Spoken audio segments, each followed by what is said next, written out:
Bonjour tout le monde, c'est Robin Fortin. Aujourd'hui, un sujet que je considère personnellement très tabou, qu'on en discute très peu dans notre société d'aujourd'hui, les dettes de notre conjoint.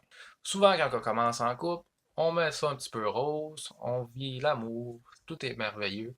Mais par la suite, quand les nombres de mois passent ou les années, on découvre par exemple des petits bobos qui ont été cachés depuis plusieurs années et ça peut être très négatif sur un couple. On ne cachera pas, l'argent, ça cause beaucoup de problèmes dans un couple et c'est la cause majeure de beaucoup de séparations au Québec. Donc la question que je me pose, est-ce qu'on doit savoir les dettes de notre conjoint au départ d'une relation? En fait, le savoir au départ, c'est peut-être plate, mais ça éviterait beaucoup de problèmes à long terme. Par exemple, commencez à faire des achats communs et votre conjoint n'est pas en mesure d'être capable de faire les paiements. Qu'est-ce que ça occasionne pour vous? Une surcharge automatiquement financière. Ça peut même aller jusqu'à des défauts de paiement pour vous qui peut impacter votre code de crédit et donc automatiquement vos futurs projets personnels, même si vous n'êtes plus en couple avec la personne qui a occasionné cet effet-là.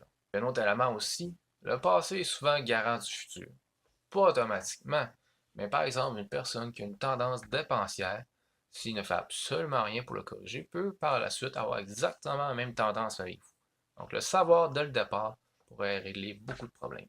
Et justement, un beau petit sondage qui a été fait par la firme Léger pour le compte de Crédit Canada et pour la FPSC, qui était justement à voir l'infidélité financière dans les couples. 36% des Canadiens ont déjà eu une infidélité financière. 18% des gens de 65 ans et plus ont des cachettes au niveau de leurs finances personnelles. Aujourd'hui, dans le sondage, 47% des gens de 18 à 34 ans disent avoir des secrets au niveau de leurs finances personnelles. Comment vous me direz? 14% a utilisé sa carte de crédit pour faire un achat sans même jamais le mentionner à son conjoint. Même ça peut être une carte de crédit conjointe. 13% ne contribuent pas assez dans les dépenses du couple. Donc une personne se ramasse avec une surcharge financière pour la seconde personne. 8% ont déjà été victimes d'un mensonge sur les revenus de leur conjoint. Et même 7% qui ont fait un achat majeur sans même jamais le mentionner à son conjoint ou sa conjointe. On peut même aller encore plus loin, 6% des conjoints-conjointes sont partis en vidant le compte conjoint sans même laisser d'adresse.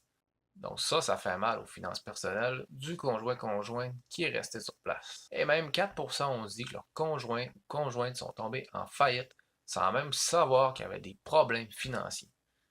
Donc en bref, environ une personne sur trois a des secrets sur les finances personnelles pour leur conjoint. Ça veut dire une personne sur trois a des éléments qui peuvent créer des conflits d'un couple et même occasionner des séparations si c'est assez majeur. Donc le mentionner en partant, ça règle beaucoup de problèmes. Donc, j'ai décidé de vous donner quelques petits trucs pour aider au niveau de la finance de couple pour être en mesure d'avoir une bonne base solide et éviter beaucoup de conflits futurs qui pourraient être occasionnés par des problèmes au niveau des informations financières du couple. Premier truc, au départ, quand vous commencez d'un couple, gardez tout séparé. La seule affaire que vous mettez ensemble, on met ça d'un compte hybride qu'on appelle. Ce sont par exemple les dépenses pour le loyer, les dépenses pour l'électricité, les dépenses par exemple Internet, télévision, peu importe. Mettez ça d'un compte conjoint.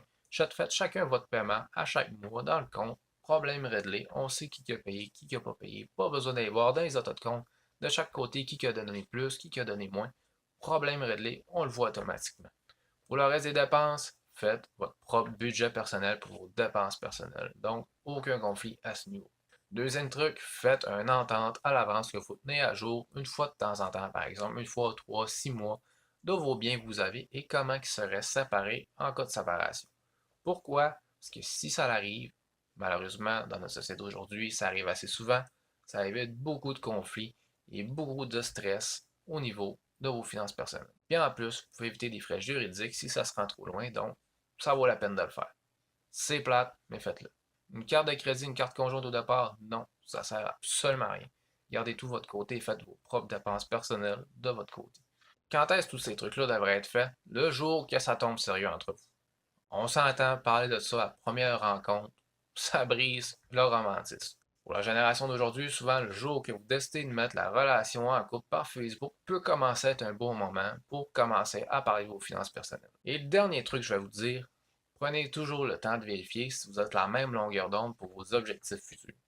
Par exemple, parlez de vos dettes, parlez de vos objectifs futurs, c'est quoi vos priorités pour vous? Où est-ce que vous voulez vivre plus tard? Par exemple, si une des deux personnes dans le couple, son but c'est d'avoir un condo en ville, mais la seconde personne, son but c'est d'avoir une maison dans un rang d'un petit village avec une fermette puis des chevals, ça commence assez mal, vous devez vous entendre et c'est assez dur de faire un compromis à ce niveau-là. Parce qu'une maison qui a un grand terrain et une fermette en ville, c'est assez rare. Mais si par exemple, une des deux personnes, son but c'est de faire plusieurs voyages par année et la seconde personne, son but c'est d'ouvrir sa propre entreprise, il y a toujours des compromis à faire, dans le mieux, en diminuant un petit peu les voyages et en diminuant un petit peu les montants pour l'entreprise.